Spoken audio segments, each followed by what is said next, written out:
In the late 12th century, a fierce struggle unfolded between the Muslims and Crusaders over control of the Levant. The Crusaders had established several coastal strongholds and Christian kingdoms within Muslim territories, posing a continuous threat to the Islamic world. Amid this tension, the brilliant Muslim leader Salah ad-Din al-Ayyubi, Saladin, rose to power, determined to unite the Muslim lands and repel the Crusader forces. The Battle of Hattin in 1187 became the turning point in this epic conflict, embodying perseverance, strategy, and sacrifice.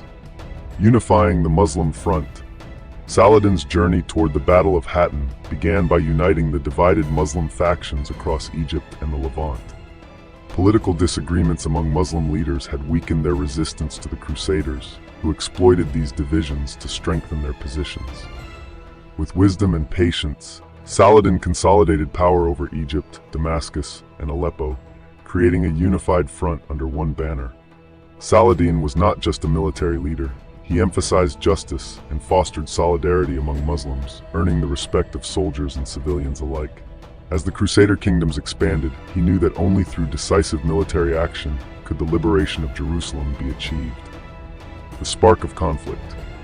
In 1187, tensions escalated when Renaud de Chatillon, a Crusader warlord, violated a truce by attacking a Muslim caravan traveling from Damascus to Egypt. He seized goods and imprisoned merchants, sparking outrage.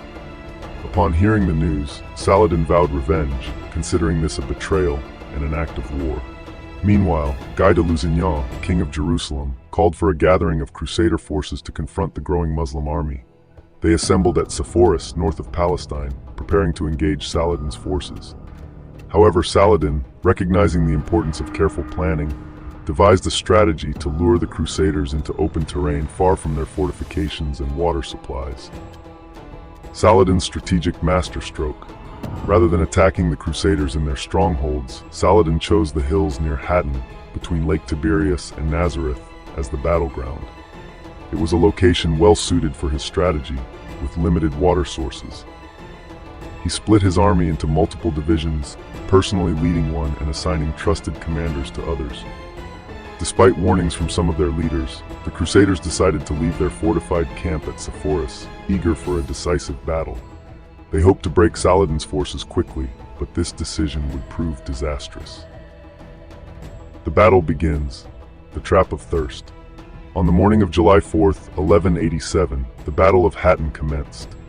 The Crusaders, exhausted from marching under the scorching sun, were met by Saladin's well-prepared forces.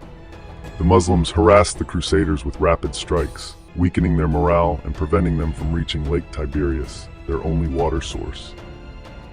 As the sun climbed higher, the relentless heat and lack of water began to take their toll on the Crusader army. Saladin's troops continued their hit-and-run attacks, encircling the enemy forces. The Crusaders, dehydrated and desperate, started to lose cohesion. The collapse of the Crusader army. By midday, the Crusader forces were on the verge of collapse. Desperately, they tried to push toward Lake Tiberias, but Saladin's soldiers blocked their path. In the heart of the battlefield, Saladin launched a decisive assault, targeting the Crusader center, where King Guy de Lusignan and his knights fought to maintain their formation. The final stand took place near the Horns of Hattin, two rocky hills where the remaining Crusader knights made a last, desperate effort to fight off the Muslim army. However, their resistance was futile. The Muslim forces overran the Crusader ranks, capturing many knights and commanders as the banners of the Christian army fell. The end of the battle, capturing the king and securing Jerusalem. As the sun set, the Battle of Hattin ended with a decisive Muslim victory. King Guy de Lusignan and several high-ranking Crusader leaders were captured. When Renaud de Chatillon was brought before Saladin, the Muslim leader personally executed him, fulfilling his vow of retribution for the caravan raid. This victory opened the path for the liberation of Jerusalem. On October 2nd, 1187, Saladin entered the city peacefully, offering safe passage to its inhabitants and forbidding any bloodshed. This act of mercy earned him respect, even among his enemies, marking a stark contrast to the brutality of previous Crusader conquests. Impact of the Battle of Hattin. The Battle of Hattin was a pivotal moment in the history of the Crusades. It not only marked a major military victory for the Muslims, but also demonstrated the power of unity and strategic leadership. Saladin's ability to outmaneuver the Crusaders and his disciplined army turned the tide of the conflict. The loss of Jerusalem shocked Europe, prompting the launch of a new crusade to reclaim the city. However, the unity Saladin fostered among Muslims remained strong, and Jerusalem became a symbol of hope and resistance for generations.